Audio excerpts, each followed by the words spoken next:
અમદાવાદમાં શાહપુરની આંબલીવાળી પોળ બીએપીએસ સંસ્થાના ઇતિહાસની સૌથી નિર્ણાયક ઘટનાની આ ભૂમિ રહી છે।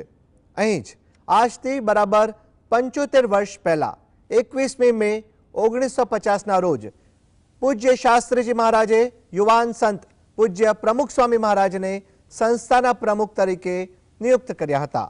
આ અલૌકિક ઘટનાનો પ્રમુખ વર્ણી અમૃત મહોત્સવ સાબરમતી રિવરફ્રન્ટ ઉપર ઉજવાયો। સંસ્થાના વડા પૂજ્ય મહંત સ્વામી સહિત 100થી વધુ સંતો ઉપસ્થિત રહ્યા।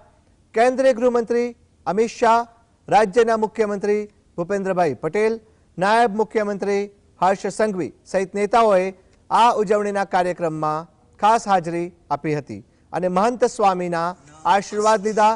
સાથે જ પ્રમુખ સ્વામી મહારાજ સાથેના સંસ્મરણો યાદ કર્યા હતા। સાબરમતી નદીમાં ડેકોરેટિવ લાઇટિંગથી સુશોભિત 75 હોડીઓ વિશેષ આકર્ષણનું કેન્દ્ર બની હતી। આ 75 હોડીમાં શ્રીમદ ભાગવત, ભગવદ્ ગીતા, વચનામૃત, રામચરિતમાનસ, મહાભારત જેવા ગ્રંથોમાંથી 75 સૂત્રોના તૈયાર સ્લોગન કરાયા હતા, જે સંતોના ગુણ અને મહિમા દર્શાવે છે। આ મહોત્સવમાં અંદાજે 45,000થી વધુ હરિભક્તો ઉમટી પડ્યા હતા।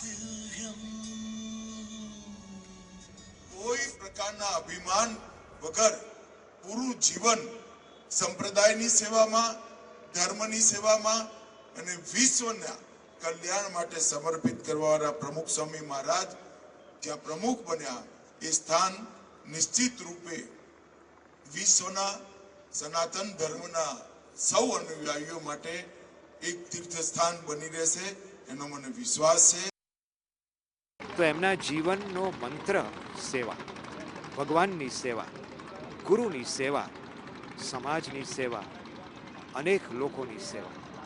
આખો આ કાર્યક્રમનો કેન્દ્ર બિંદુ એ થીમ છે તો એમનું જીવન, એમનું કાર્ય અને ઉપદેશ, એનો થીમ 4 વસ્તુ છે જે પ્રમુખ સ્વામી મહારાજના જીવનનો સાર છે।